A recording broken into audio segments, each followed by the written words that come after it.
It's me, Miss Cerebelo. So I was over at my friend's house and we had a sleepover and it was the next morning. And Mrs. Pace walks in and she says, "Girls, I'm making breakfast, making waffles." She looks at me and says, "Shani," my nickname back then, "would you like a waffle?"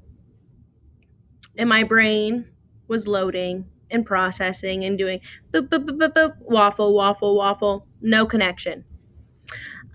Sure, yes. I think she could tell that I'm confused, and she says, "A waffle is just like a pancake. It's thicker. It's made of little squares. It's a bigger rectangle or square. We can ask Miss Chelsea about the shape of a waffle. Who knows?" And so I say, "Sure, I'll have a waffle." She goes into the kitchen, and we're in our room, or in Savvy's room, and I'm thinking to myself, what is a waffle? What am I about to eat? I have no idea what this is. I'm feeling a bit worried, a bit anxious. I don't want to have to tell someone I don't like their food.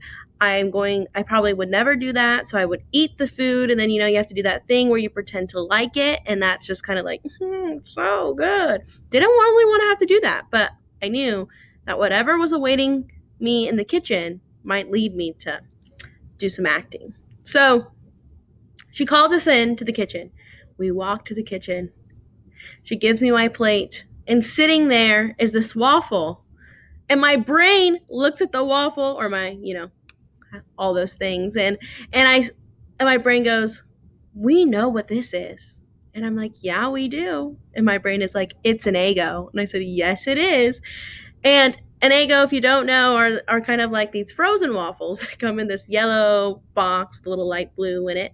And you can put them in the toaster and boop, an Eggo. So I look at Mrs. Payne and I say, "This is an Eggo. I've had an Eggo before. I've had a waffle before. They're great." And she looks at me and she goes, "Well, they're kind of the same thing, but a waffle isn't an Eggo. An Eggo is a waffle, but a waffle isn't an Eggo." And again, my brain and I, a waffle isn't an Eggo, but an Eggo is a waffle.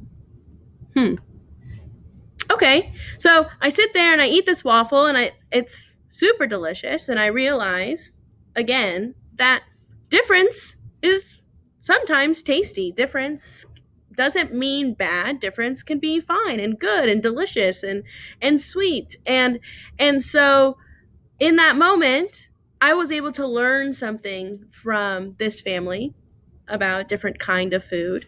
And because of that, I learned something about myself. I learned something about my own family. And so, um, waffles are not Eggos, and Eggos are waffles.